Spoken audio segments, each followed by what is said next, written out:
여러분, 만약에 여러분이 이 세상에서 다른 거 다 내려놓고 딱 한 가지만 할 수 있다면은, 그리고 그것을 위해서 모든 시간과 모든 자원과 에너지와 사람들을 동원할 수 있는 그러한 여건이 주어진다면은 여러분들은 무엇을 하고 싶으십니까? 한번 생각해 보시기 바랍니다. 혹시 그런 생각 해보셨나요? 그냥 뭐 공상만 한번 해보세요. 한번 꿈꿔 보세요. 무엇을 해보시고 싶으십니까? 그 디즈니 월드, 디즈니랜드 창조자인 월트 디즈니의 그분의 비전은 이 세상에서 가장 행복한 곳을 만드는 것입니다. Happiest place on earth. 그것이 그 디즈니의 그 띠입니다. 그게 목적이고, 그게 이제 미션입니다. 그래서 이제 그분이 플로리다에 있는 그 디즈니 월드를 꿈을 꾸고, 거기다가 이제 세우는 어떤 모든 다 준비를 다 해놓고, 근데, 그것을 이제 시작하기 전에, 그 첫 그랜드 오프닝을 하기도 전에 1971년도에 그랜드 오프닝인데 그 전에 벌써 돌아가셨어요. 그래서 그 다음 이제 엮어서 이제 디즈니 사장이 그 일을 맡고 있었는데 이제 그랜드 오프닝 때 그 총 책임자에게 그랬다고 합니다. 이 월트가 살아서 이 모습을 보았으면 얼마나 좋아했을까. 그랬더니 그 총 책임자가 말하길 무슨 말씀입니까? 미스터 디즈니는 이것을 보았습니다. 벌써 디즈니 월드를 다 보셨어요. 오래전에 그의 꿈에서, 그의 마인드에서, 그의 가슴에서, 그의 생각에서, 그의 비전에서 다 벌써 미리 그려놓고 보았습니다. 그것을 우리는 그저 만든 것뿐입니다. 사랑하는 성도 여러분, 우리 하나님은 바로 그 하나님의 처음 마음서부터 꿈꿔온 것이 있습니다. 그것이 뭔지 아십니까? 그것은 다름 아닌 교회입니다. 교회. 교회가 하나님의 꿈이요, 하나님의 비전이요, 하나님의 디자인입니다. 그런데요, 우리 하나님은 그냥 꿈만 꾸시고 디자인만 하신 것이 아닙니다. 하나님은 이 꿈을 이루시려고 직접 내려오셨습니다. 독생자 예수 그리스도를 보내셨습니다. 바로 그 선언이 여기 본문 18절에 나옵니다. 우리 다 같이 한번 큰 목소리로 같이 읽겠습니다. 시작. 또 내가 내게 이르노니 너는 베드로라. 내가 이 반석 위에 내 교회를 세우리니 음부의 권세가 이기지 못하리라. 아멘. 여러분, 2000년 전에 빌립보 가이사랴 지방에 제자들에게 이렇게 선포하셨습니다. 내가 이 반석 위에 교회를 세우리니. 예수님께서는 내가 내 교회를 세운다고 하셨습니다. 그때부터 예수님께서는 교회를 세우시기 시작하셨습니다. 오늘까지 여기 미국뿐 아니라 한국뿐 아니라 세계 방방곡곡 선교사들이 들어가지 못하는 그런 이슬람권에까지 저 북방 얼음산 대양 산호섬에도 지금도 사람들의 삶 속에서 예수님께서는 역사하시고 교회를 세우시고 계시는 줄 믿으시기 바랍니다. 그래서 오늘 하나님은 일하십니다. 아버지도 일하시니 나도 일한다고 하셨습니다. 예수님께서. 무슨 일을 하십니까? God is working. What in the world is he up to today? 하나님은 오늘 교회를 세우시고 계십니다. 할렐루야. 이 미국 땅을 보더라도 그렇습니다. 여러분 1492년도에 컬럼버스가 이 미국 땅을 발견하고 난 후부터 이 종교 자유를 위해서 유럽에서 많은 이 청교도들이 왔습니다. 그리고 가는 곳마다 도시와 이 마을을 세우는 곳곳마다 교회를 세웠단 말입니다. 그래서 지금은 지난 몇백 년 동안 가는 곳마다 미국이 세워지는 그 곳곳마다 교회가 세워져서 한 30만 개가 벌써 넘는다고 합니다. 그 중에서 우리 CMC는 또 하나입니다. 여러분 이 지역에도 이 세르로스 아르티시아 지역에 바로 이 도시 안에서도 교회가 몇 개나 있는지 아십니까, 여러분?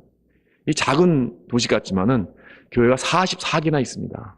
각종 여러 민족들이 이렇게 모여서 이 아르티시아, 세르로스 이 지역에 44개나. 그것도 등록된 교회만 그래요. 등록된 교회만. 그러나 등록되지 않고 그냥 집에서 모이는 교회들도 아마 있을 것이라 생각이 됩니다.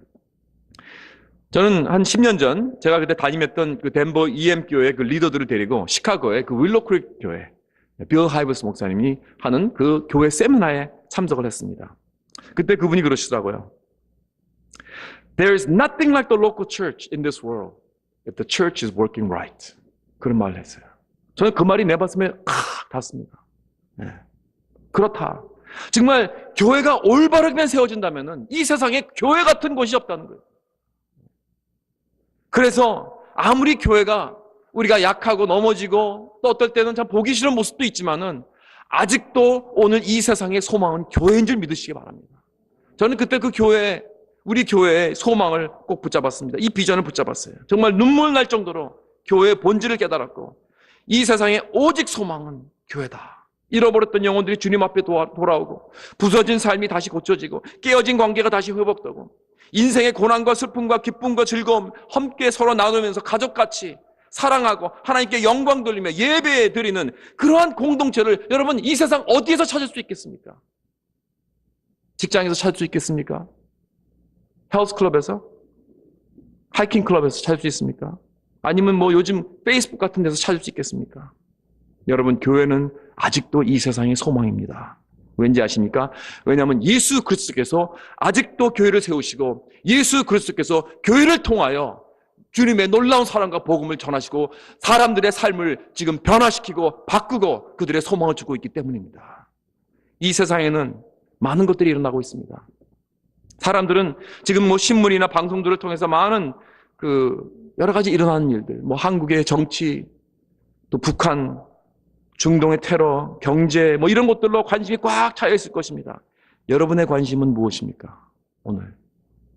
여러분 교회에 오실 때 마음속에 어떠한 관심을 꼭 품고 오셨습니까? 자식들의 문제, 가정적인 문제. 여러분, 지금 주님의 마음은 무엇으로 꽉 차 있을까요? 교회입니다, 교회. 이런 자리에서 하나님께 예배하는 이 성도들이 서로 모여서 주님께 예배드리고 서로 위탁하고 헌신하고 예수님께 헌신하여서 하나님이 이 세상을 향하여 하시는 일에 동참하며 그 일을 대표하는 이 위대한 일들을 지금 우리가 하고 있는 이 모습들이 바로 하나님의 마음속에 꽉 차 있다는 말입니다. 사랑하는 성도 여러분, 만약에 우리들의 관심사도 지금 하나님의 가장 중요한 관심사인 이 교회의 공동체를 통해서 어떤 일을 하고 계시나 여기에 동참하게 될 때, 그리고 여기에 우리가 조인할 때 우리의 삶은 진정한 의미를 찾을 것입니다. 저는 확신합니다. 참 이번 주에도 우리 교회 이영자 권사님의 그 장녀인 그 의선양이 소천했습니다. 저는 그 소식을 지난 수요일 그 특별 새벽 기도를 이제 시작하고 올라가려고 하는데 그 소식을 들었습니다. 그래서 새벽 기도가 끝나자마자 그냥 목사님들과 함께 그냥 달려갔습니다. 모레노 베알리기 때문에 여기서 멀죠. 그래서 무작정 달려갔습니다. 위로 예배를 이제 드리는데 그 자리에 우리 성도들도 같이 한 5-6명이 그냥 급히 그 소식 듣고 뭐 직장이고 뭐 가게고 뭐고 다 그냥 맡겨놓고 그냥 그 멀리 같이 달려왔어요. 그래서 같이 함께 울고 예배 드리고 위로해 드렸습니다. 사랑하는 성도 여러분, 이게 교회입니다. 이게 교회입니다. 여러분, 이런 모습이 친가족들 외에 이 세상에서 어디서 볼 수 있겠습니까?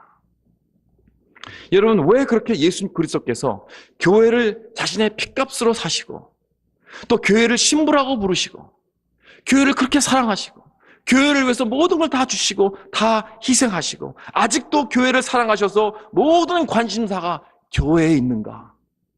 왜냐하면 교회가 교회다운 모습을 보일 때 이 세상에는 교회 같은 곳이 없기 때문에 그렇습니다.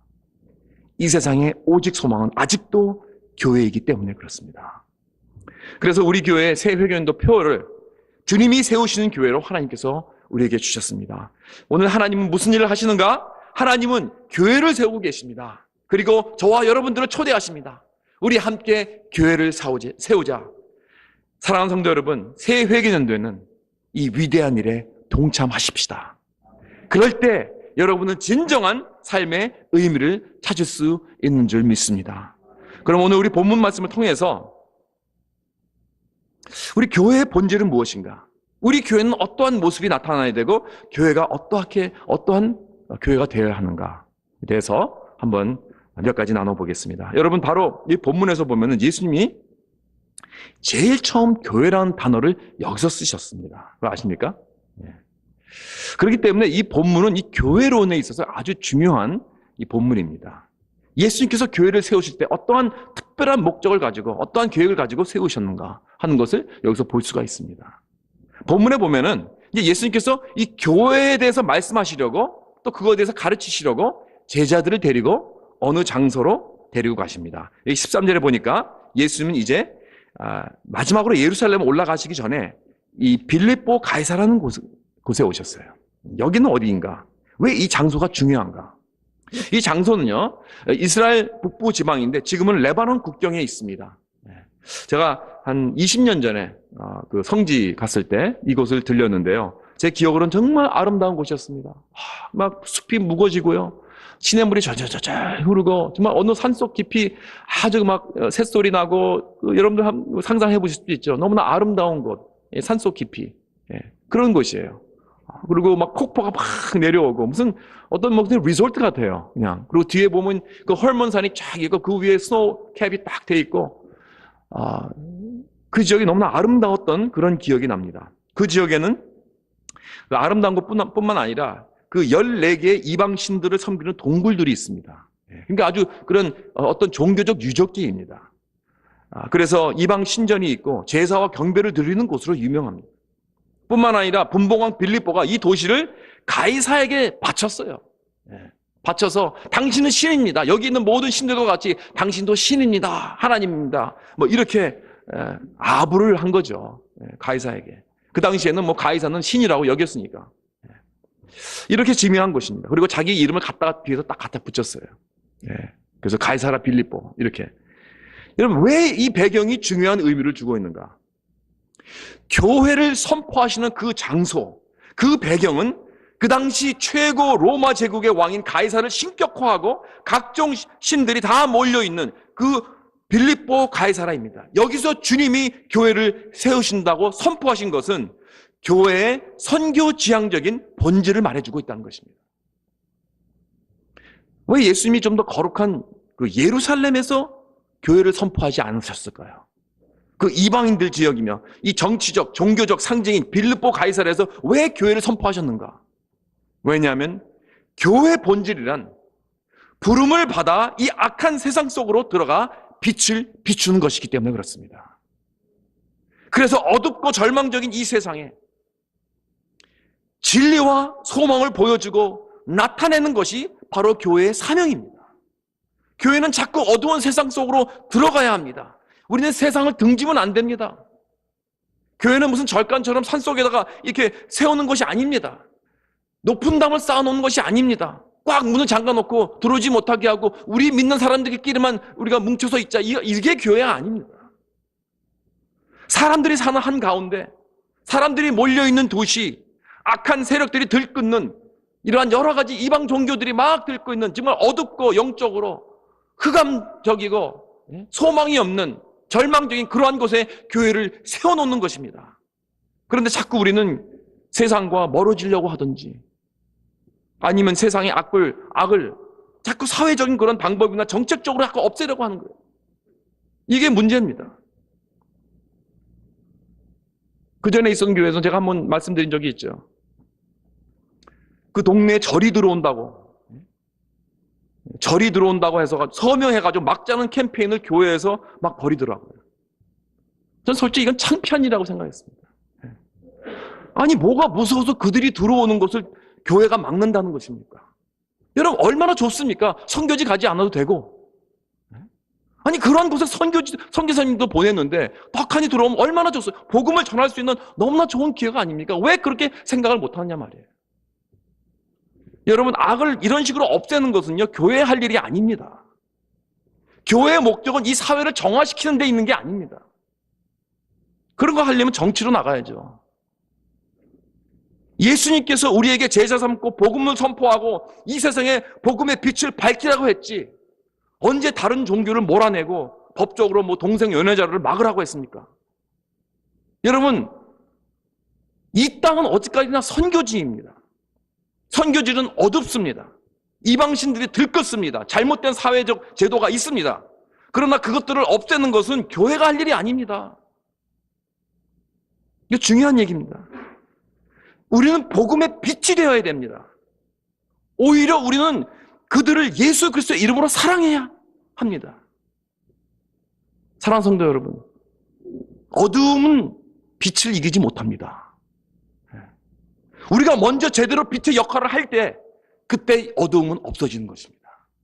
복음의 빛을 붙들어야 됩니다. 우리는 복음의 빛을 밝혀야 됩니다. 복음으로 이 사람들을 변화시켜야지 서명으로, 정치적으로 그거는 우리가 할 일이 아닙니다. 아무리 어둡고 흑암 같은 그런 지역과 상태라도 교회가 가는 곳은 소망이 있고 생명이 있게 마련입니다. 그래서 우리 교회는 자꾸 안으로 내부적으로 살찌는 것이 아니라 복음을 들고 바깥 세상을 전진하고 이 어두운 곳을 향해서 예수 그리스도의 사랑의 빛을 가슴에 담고 이 지역사회로, 도시로, 시골로, 국경을 넘어서 땅끝까지 전진하게 될 때 우리는 비로소 건강한 교회가 될 줄 믿습니다. 두 번째로 교회의 본질은 예수 그리스도입니다. 13절에 보면은 지금 빌립보 가이사라에서 예수님은 제자들에게 나가서 설문조사를 한번 해보라고 합니다. 도대체 사람들은 나를 누구라고 생각하는가 알아보라고 합니다. 제자들이 돌아와서 예수님께 말합니다. 세례요한이라고 하는 사람도 한 15% 정도 되고요. 엘리야라고 말하는 사람은 한 20% 됩니다. 그리고 예레미야라고 하는 사람들이 한 17% 정도 되더라고요. 이런 식으로 말을 한 거예요. 그러니까 오늘도 많은 사람들이 예수님에 대해서 혼돈을 하고 있습니다. 많은 의견들이 있어요. 뭐 예수님은 위대한 선생이다, 뭐 기독교의 창설자다, 뭐 4대 성자다, 뭐 이런 뭐 이렇고 저렇고 이런 여러 가지 의견들이 많습니다. 오피니언들이 많아요. 그러나 가장 중요한 질문은 이것입니다. 너는 나를 누구라 하느냐? 이 질문을 바로 답하는 것이 가장 중요합니다. 왜냐하면 예수님을 제대로 알고 그를 대하지 않으면 그건 모독입니다. 왠지 아세요? 예를 들어서 지난번 교회에서 한 번은 어느 부목사님이 어떤 모르는 분 집에 신방을 갔어요.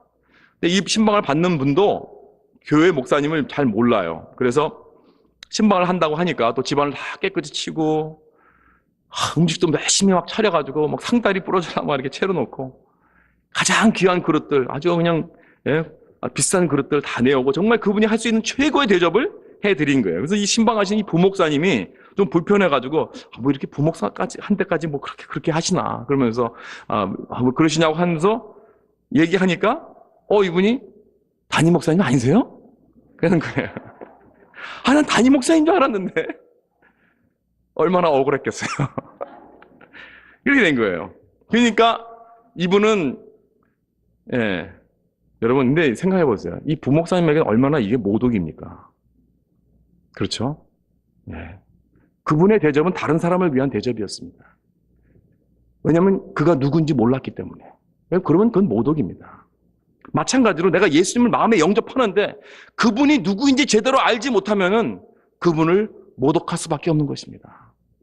그분에게 제대로 영광을 드릴 수 없다는 것입니다. 그 당시 사람들 오늘과 같이 많은 사람들이 이렇게 예수님을 제대로 알지 못했어요. 이때 베드로는 대답을 합니다. 정말 잘 대답했습니다. 주는 그리스도시요 살아계신 하나님의 아들이십니다. 이것이 첫 교회의 신앙 고백이 되었다는 것입니다. 주는 그리스도 살아계신 하나님의 아들. 사랑하는 성도 여러분, 예수 그리스도가 바로 우리 교회의 본질인 줄 믿으시기 바랍니다. 그래서 저는 이번 특별 새벽 기도의 주제를 바로 이 본질로 돌아가야 한다. 그런 의미에서 초점을 예수 그리스도께 맞춘 것입니다. 우리는 초심으로 돌아가야 됩니다. 교회의 본질로 돌아가야 됩니다. 다시 말해서 우리는 본질과 좋은 것을 구분할 수 있어야 됩니다. 좋은 것은 도움은 되지만요, 교회의 본질은 아닙니다. 없어도 되는 것입니다. 예를 들어서 건물은 교회에 좋은 것입니다. 본질은 아닙니다. 첫 300년 동안 건물 없었습니다. 초대교회. 핍박으로 인해서 건물을 지을 수가 없었죠. 이리 쫓기고 저리 쫓기는데. 그러나 단 4만 명으로 시작한 초대교회는 300년이 지난 후에도 놀랍게 한 300만 명이라는 그러한 숫자로 부흥했다는 것입니다. 교회 건물 하나도 없었습니다. 중국 교회도 역시 마찬가지입니다. 모태똥이 권력을 잡고 난 후에 모든 선교사를 다 쫓아냈고 모든 목사들을 감옥에 넣고 다 죽이고 모든 기독교와 종교들을 다 해산을 하고 교회 건물을 공산당 오피스로 만들어 버렸습니다. 그러니까 모든 교회는 다 지하로 내려갔죠. 지하교회가 되었습니다. 그때 당시에는 여러분 지하교회는 아무것도 없었습니다. 그럼에도 불구하고 40년이 지난 1980년도에 그때 가봤습니다. 어떻게 됐는지. 모든 선교사들은 나가면서 완전히 이제 기독교는 이 중국에서 완전히 없어졌다, 사라졌다, 이제 끝났다, 그렇게 생각하고 나갔습니다. 그때 당시 중국 기독교의 숫자가 선교사들이 나가면서 추측한 게 얼마 정도 되냐면 200만 명밖에 안 됐습니다. 그런지 불과 40년 만에 1980년대에 처음으로 중국 문이 열렸을 때 지하교회 숫자를 대충 측량을 했는데 8천만 명이 되었다 합니다. 8천만 명. 불과 40년 만에 8천만 명. 한국의 인구가 뭐 한 4천만 명인가요? 여러분, 중국 지하교회는요, 건물은커녕 목사도 없고 성경책도 없었습니다. 성가대도 없습니다. 찬양대도 없습니다. 영화부 시설도 없습니다. 여러분이 안고 있는 푹신한 의자 같은 거 하나도 없었어요. 찬양도 조용조용 불러야 했습니다. 들킬까 봐.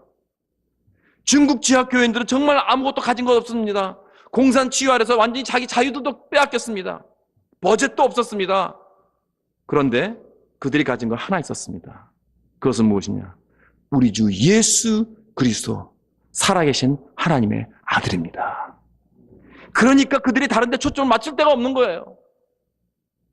다른 데 신경 쓸 것이 없어요.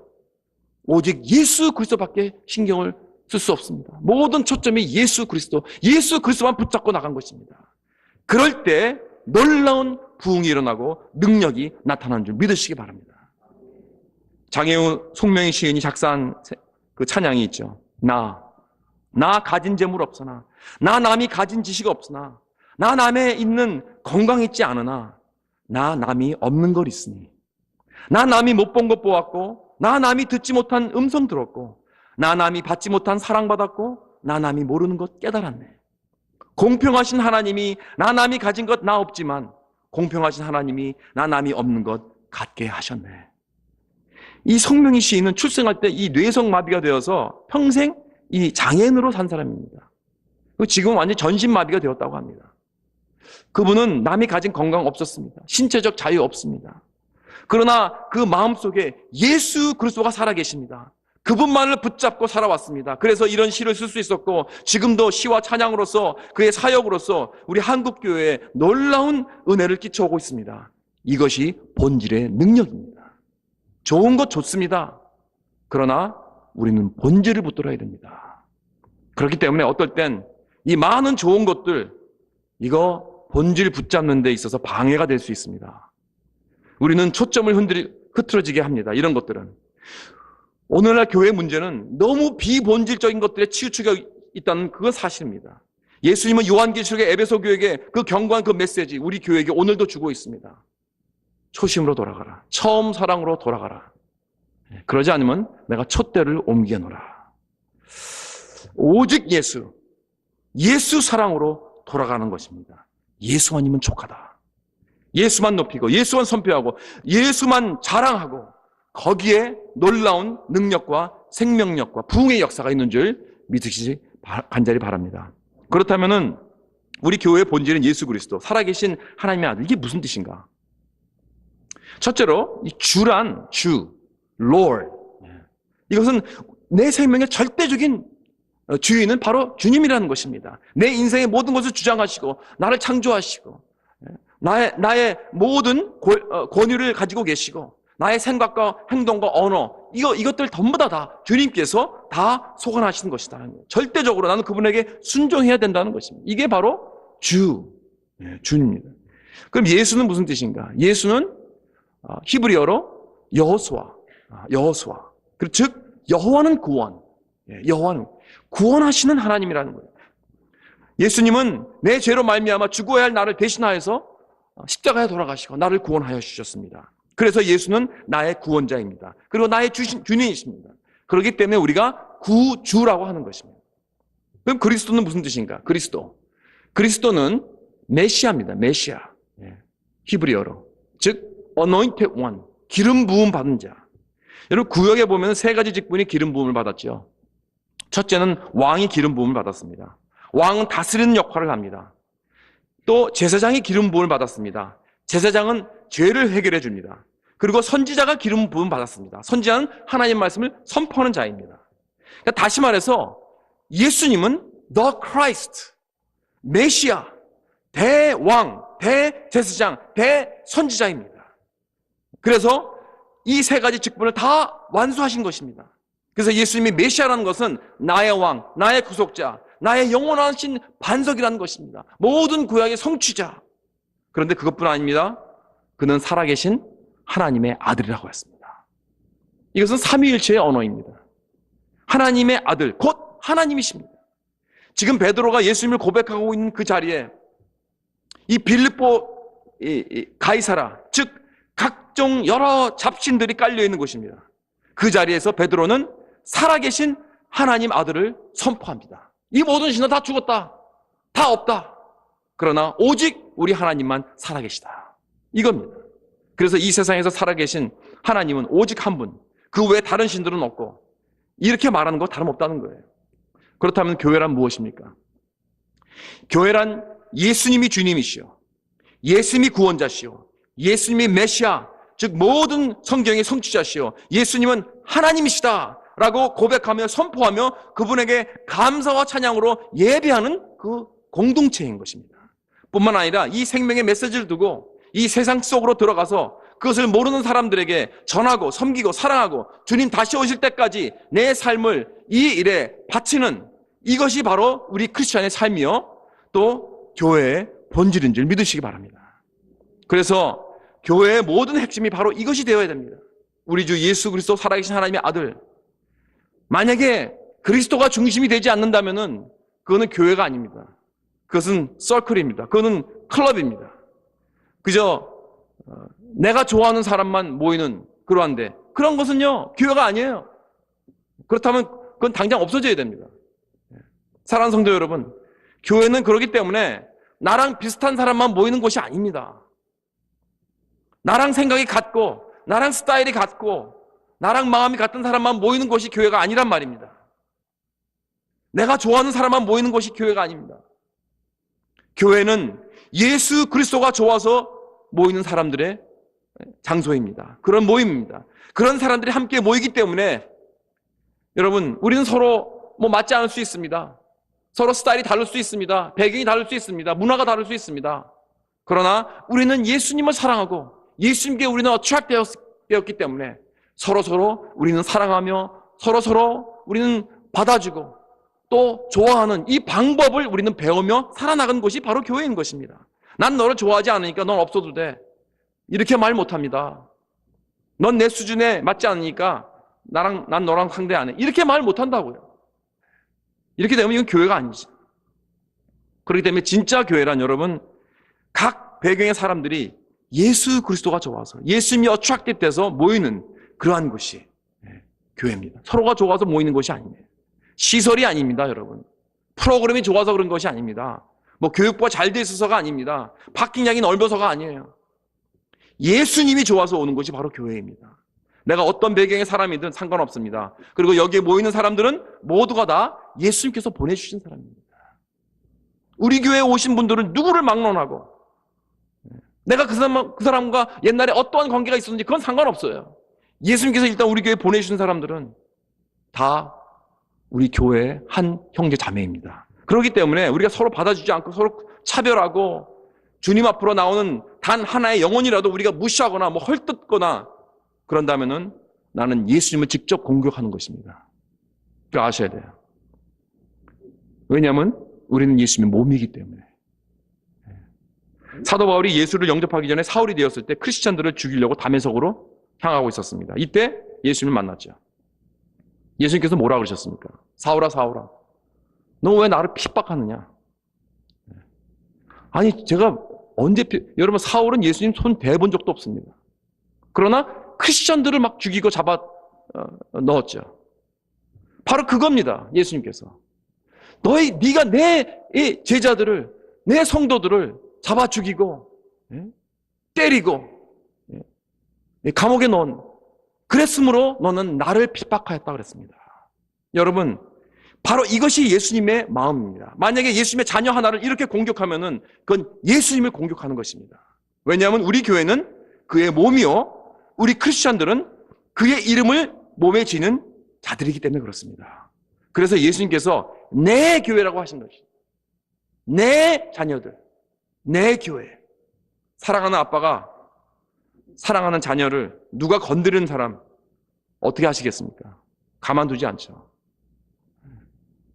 예수님도 아마 같은 생각일 것입니다. 그렇기 때문에 하나님의 그 교회에 속한 한 영혼 아무리 작은 사람 하나라도 귀중히 존중히 받아주고 대해주고 사랑해주는 그러한 저와 여러분 되시고 주님의 이름으로 축원합니다. 마지막으로 교회 본질은 사람입니다. 18절을 다시 보시겠습니다. 또 내가 내게 이르노니 너는 베드로라. 내가 이 반석 위에 내 교회를 세우리니 음부의 권세가 이기지 못하리라. 내 교회를 세우리니 음부의 권세가 이기지 못하리라.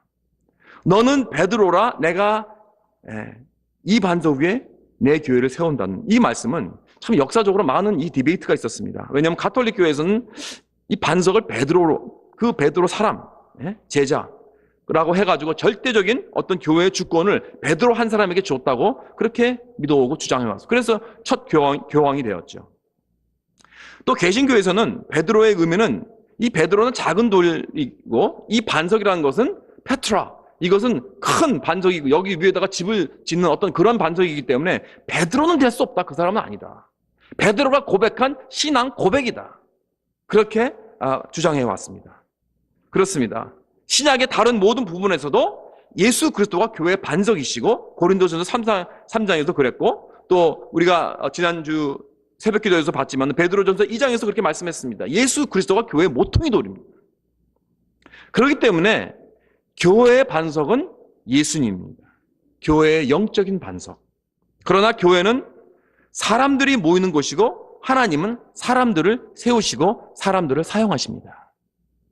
에베소 2장에 보면 뭐라고 그러냐면은 너희는 즉 에베소 교회는 사도들과 선지자들의 터 위에 세우심을 입은 자라. 그리스도 예수께서 친히 모퉁이 돌이 되셨느니라 그랬습니다. 그러니까 여기 터가 누구라고 그랬죠? 사도들과 선지자들이라고 그랬습니다. 그러니까 12제자, 하나님의 12제자들이란 사람을 세워서 교회의 터로 사용하신 것입니다. 그렇다면 교회의 제일 기초는 예수님이시고 그 위에 사도들을 세우셨어요.